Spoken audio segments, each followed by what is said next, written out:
இந்த கடைகளை மூடிட்டா பிரச்சனை சால்வ் ஆயிருமா அப்படின்னா நம்ம 4000 கடையை மூடிடலாமே. மது விலக்கு மற்றும் ஆயத்தீர்வை மூலமா இதுக்கு ஒரு மிகப்பெரிய விழிப்புணர்வை ஏற்படுத்தணும். இன்னைக்கு இருக்கிற ஒரு 42 வயசு குடிச்சு பழகின ஒருத்தரை போய் நம்ம திருத்தணும்னா அவரை திருத்துறது ரொம்ப கஷ்டம். இந்த கடைகளை மூடிட்டா பிரச்சனை சால்வ் ஆயிருமா அப்படின்னா நம்ம 4000 கடையை மூடிடலாமே. கடைகளை மூடுறதுனால தீர்வான்னு கேட்டா அது தீர்வு ஆயிருமா? சரி, எனக்கு தெரியல, நீங்க யாராவது சொல்லுங்களேன். எல்லா கடையும் மூடிட்டா தீர்வா? என்ன ஆகும் எல்லா கடையும் மூடிட்டா? நீங்களே சொல்றீங்கல்ல, கள்ளச்சாராயம் உள்ள வந்துடும், கஞ்சா இன்னும் அதிகமாயிரும், ட்ரக்ஸ் உள்ள வந்துடும், திரிஞ்சு உள்ள வந்துடும். இன்னைக்கு வரைக்கும் அது கடந்த ஆட்சியோட அந்த தாக்கம் இன்னுமே இங்க ஸ்டாக் இருக்கு.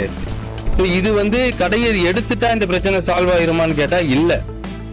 நான் என்ன சொல்றேன்னா, பொதுமக்களுக்கு இடையூறு உள்ள பகுதிகளில், நான் என்னோட தேர்தல் பிரச்சாரத்திலேயே சொல்லியிருக்கேன், பொதுமக்களுக்கு இடையூறு உள்ள பகுதிகளில் இருக்கக்கூடிய கடைகளை எடுத்து போய் ஊர் எல்லையிலேயோ ஒதுக்கு போறாங்களே யாருக்கும் இடமெல்லாம் வைங்க. இங்க கடையை அழிச்சிட்டா இந்த மக்களை திருத்திட முடியுங்கிறது இது யாரு எனக்கு நீங்க யாருமே அதை ஏத்துக்க மாட்டீங்கன்னு நினைக்கிறேன். அப்படி பண்ணிட்டா சால்வ் ஆயிருந்தா சால்வ் ஆகாது.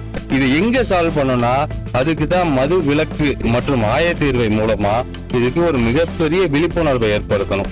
இதை இன்னைக்கு இருக்கிற ஒரு 42 வயசு குடிச்சு பழகின ஒருத்தரை போய் நம்ம திருத்தணும்னா அவரை திருத்துறது ரொம்ப கஷ்டம். அவரை நீங்க எத்தனையோ இந்த ரெக்கவரிங் அந்த போதை பழம் வெளியே வரக்கான நிலையங்கள் நிறைய இருக்கு.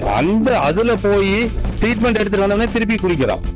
என்னன்னா மக்கள் அந்த குடிப்பழக்கத்துக்கு அடிமையானவங்க குறிப்பா உளவியல் ரீதியா ரொம்ப பாதிச்சிருக்கிறாங்க.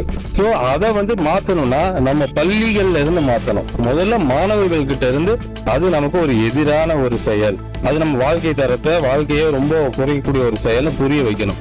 அதன்படிதான் நம்ம அரசு செயல்படும். சும்மா பேருக்கு ஒரு ஸ்டண்ட் காட்டுறதுக்காக நான் 500 கடை க்ளோஸ் பண்ண போறேன், 200 கடையை க்ளோஸ் பண்ண போறேன், மதுவை முற்றிலுமா ஒழிச்சுட்டு அப்படின்னு பொய்யா ஒரு அறிக்கை கொடுக்காது. இது உண்மையான மக்களுக்கான அரசு, மக்களுக்காக வேலை செய்யக்கூடிய அரசு.